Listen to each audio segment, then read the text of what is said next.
वो वक्त था जब कश्मीर में लोग सरकार शब्द से नफरत करने लग गए थे और मुट्ठी भर कश्मीरी आतंकवादियों ने उस वक्त के होम मिनिस्टर की बेटी रुबिया सैयद को अगवा करके सरकार को घुटने टेकने पर मजबूर कर दिया था। वो वक्त था जब कश्मीरी नौजवानों के लिए मिलिटेंट होना फख्र की बात बन गई थी। ऐसे माहौल में बहुत से नौजवान भटक गए थे और कुछ तो इंसानियत भी खो बैठे थे।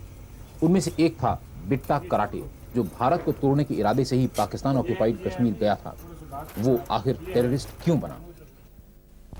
लोकल एडमिनिस्ट्रेशन ने हमें बहुत सताया जी, लोकल एडमिनिस्ट्रेशन ने हमें बहुत सताया, इसलिए तंग आकर मैं उसमें गया। तो आप हिंदुस्तान के दुश्मन बन गए?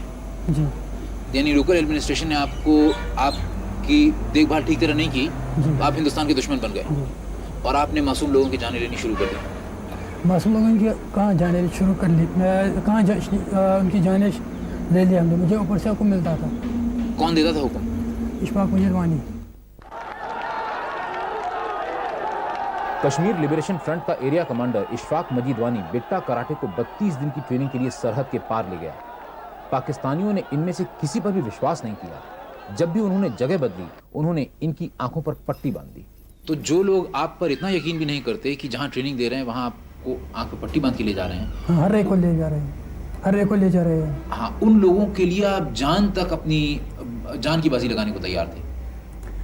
नहीं, हमारे जहन में उसको क्या था कि हम कश्मीर को अलग करेंगे, लिबरेट करेंगे। वही हमें मतलब इधर से सिखाते थे।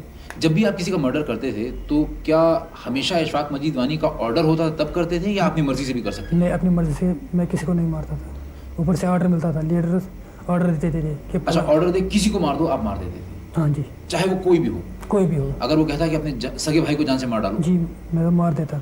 अगर वो कहता अपनी माँ को जान से मार डालो? मैं तो मार देता। तो ये तो गुलामी से भी बदतर हालत हो गई आपकी। नहीं, गुलामी कहाँ। मैंने कहा ना, पहले हम जब ज्वाइन करता है कोई लड़का, ज्वाइन होने से पहले वो हाल उठवाते हैं, ये काम है जी, अगर नहीं है तो आप जा सकते हैं।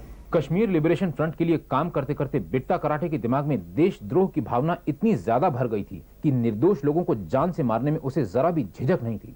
नहीं, मासूम नहीं है, मतलब वो बेगुनाहों को नहीं मारते उसको, मतलब नहीं, लेकिन आपको तो नहीं मालूम कि वो आदमी मासूम है कि गुनाहगार है? नहीं जी। आपको हुक्म दिया कि मार डालो, आपने मार डाला? जी। He is not one of the most dreaded terrorists, but he was a compulsive killer, and we were after him for a long time because he committed some very gruesome murders in front of women and children and things like that. अच्छा, आपने कितने लोगों की जानें ली? मुझे याद नहीं कितने लोग हैं। यानी आपने इतने सारे लोग मार डाले कि आपको ये भी नहीं याद कि आपने कितने लोग मार डाले? 10-12 हमारे होंगे। 10-12 की 20? अब 20 ही लगा दीजिए, 20 ही हमारे। सारे के सारे कश्मीरी पंडित थे कि कोई मुसलमान भी थे उसमें? मुस्लिम थे उसमें। कितने मुस्लिम, कितने कश्मीरी पंडित थे? ज्यादा कश्मीरी पंडित थे? जी। क्यों, ऐसा क्यों? ऊपर से ऑर्डर मिलता था, मैंने कहा। अच्छा, पहला जिस आदमी को पहले आपने जान से मारा वो कौन था?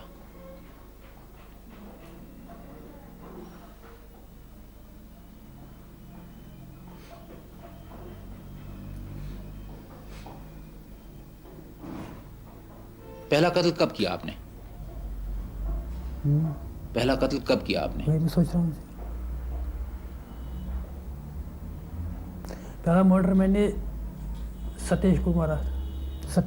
सतीश कौन? सतीश कुमार टिक्कू। टिक्कू कौन था ये? मुझे ऊपर से मतलब ऑर्डर दिया गया कि उसको हिट करो, मैंने किया। कौन था ये? पंडित लड़का। सिर्फ इसलिए कि पंडित था? नहीं, वो शायद आरएसएस का था। तो क्या आरएसएस का होना किसी के लिए गुनाह है? यानी अगर कोई आदमी आरएसएस का मेंबर हो तो आप उसे जान से मार डालेंगे? मैंने कहा ना, मुझे ऊपर से इंस्ट्रक्शन मिलता था कि फलानी को मारो। अगर मेरी जगह किसी और को मिल जाता कि फलानी को मारो, उसको मारना था। जिस लड़के ने, बिट्टा कराटे ने सतीश को जान से मारा, उसके लिए आप क्या सजा मुनासिब समझते हैं? क्या समझते हैं आप? बेटा तो मेरा कहाँ से वापस आएंगे तो क्या कहूँगा। किस चीज से मारते थे आप? पिस्टल से। हमेशा पिस्टल से ही मारते थे या AK-47 से भी मारते थे? AK-47 से हम सिक्योरिटी वालों पर एक्शन फायरिंग करते थे। अच्छा, और जब किसी एक आदमी को मारना होता था तो पिस्टल से? पिस्टल से। तो अकेले जाते थे कि 2-3 आदमी साथ होते थे? मैक्सिमम मैं अकेला जाता था। तो नकाब पहनी होती थी आपने? नकाब के बगैर जी। यानी लोग आपको देखते थे कि आप हैं जो जान से मार रहे हैं किसी को? जी। लोग पहचानते थे आपको? तो लोगों ने आपको पुलिस के हवाले नहीं किया? नहीं जी। इसका मतलब लोग उस वक्त आपको... लोग साथ देते थे। अच्छा, कभी ऐसा हुआ कि आपने जिस आदमी को मारना चाहा, आपने कोशिश की लेकिन आप फेल कर गए? नहीं जब भी आपने कोशिश की सफल हुए? जी, सफल हुए। मैं जिधर निशाना चाहता था लगा उधर बराबर पहुंच जाता। तो इसमें क्या खासियत थी आपकी, मतलब क्या बात थी कि आप हमेशा सफल हो जाते थे? मतलब मसल पावर पे होते हैं, मसल पावर। हाँ। पिस्टल सबसे टफ फायर होता है पिस्टल फायर, और पिस्टल फायर में मसल पावर अच्छी होनी चाहिए। और आप नज़दीक जाके एकदम फायर करते होंगे? नज़दीक में डिस्टेंस बहुत रखता था। कितना डिस्टेंस? 30 गज 20 गज। इतनी दूर से पिस्टल से मार देते थे? जी। और क्या कहाँ निशाना ताकते थे, सर का कि दिल का? मैक्सिमम मैं सर का या हार्ट का लगाता था। तो जब लोग मर जाते थे या आपके सामने तड़पते भी होंगे, तो आपको कभी ऐसा लगता था कि मैं क्या कर रहा हूँ, मैं इंसान हूँ, इंसान की जान ले रहा हूँ? पहले पहले लग रहा था, बाद में नहीं। बिट्टा कराटे जिस आदमी के कहने पर आंख मूंद कर चल रहा था, उस आदमी इशफाक मजीद वानी की मौत उन निर्दोष लोगों से भी बदतर हुई जिन्हें उसने मारा था। इशफाक मजीद वानी को कैसे मारा गया? वो तो काउंटर में मारा गया। एनकाउंटर में? इनकाउंटर में मारा गया। जेन्युइन एनकाउंटर था? जंग एनकाउंटर, मतलब सही एनकाउंटर था? सही इनकाउंटर। असलियत में वो सिक्योरिटी फोर्सेस के ऊपर फायर कर रहा था, नहीं तो वो तो कवर पोजीशन में खड़ा था, लेकिन लड़ रहा था सिक्योरिटी फोर्सेस से। बाकी जो लड़के थे वो लड़ रहे थे, और उसने हैंड ग्रेनेड फेंकने की कोशिश की, हथगोला। इशफाक मजीद वानी ने? जी। और इसके ऊपर फायर 2-4 आ गए। लेकिन अब बिट्टा कराटे को लगता है कि पाकिस्तान ने उसके साथ धोखा किया है। उन्होंने कहा पहले जब मैं 88 में जब मैंने इन्फिल्ट्रेशन की, तब उधर जब ट्रेनिंग की, उन्होंने कहा कि आप अंदर से कुछ करो, जब लोग आपके साथ होंगे तो बाकी हम कुछ करें, बाकी हम सब हम पर डालो। यानी पाकिस्तान हिंदुस्तान पे अटैक करेगा, जंग करेगा।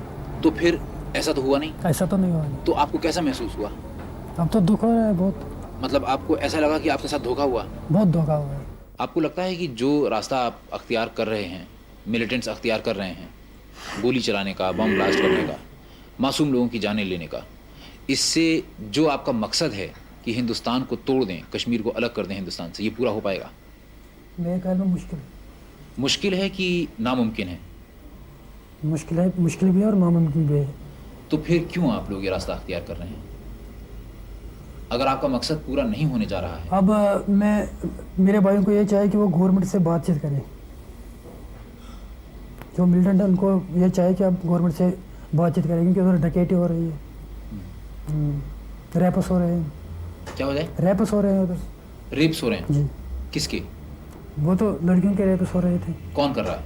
पता नहीं कौन कर रहा है, मतलब हो रहे हैं ना, बहुत जुल्म हो रहा है उधर, डकैती हो रही है, गन पॉइंट पर पैसे ले रहे हैं मिलिटेंट्स, मिलिटेंट सब, और लड़कियों का रेप भी करते हैं मिलिटेंट्स, अब रैप भी कर रहे हैं।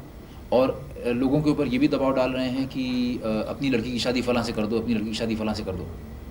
नहीं, उसके बारे में मुझे इल्म नहीं है। लेकिन ये आपकी जानकारी है कि मिलिटेंट्स लड़कियों को रेप करते हैं? जी, कर रहे हैं अब, और ज़ोर से पैसे भी, गन पॉइंट से पैसे भी ले रहे हैं। अब बिट्टा कराटे भारी संख्या में मिलिटेंट्स के आत्मसमर्पण के बारे में क्या सोचता है? सरेंडर कर रहे हैं, ठीक कर रहे हैं जी, जो सरेंडर कर रहे हैं, ठीक कर रहे हैं, ठीक कर रहे हैं। जी ठीक कर रहे हैं। लेकिन जो बाकी मिलिटेंट्स हैं जो सरेंडर नहीं कर रहे हैं, वो जीने देंगे इन लोगों को जो सरेंडर कर रहे हैं? उनको भी सरेंडर करना चाहिए, लेकिन या होगा बातचीत क्या? करनी चाहिए। करना चाहिए तो अलग बात है, लेकिन हाँ जी। होगा क्या?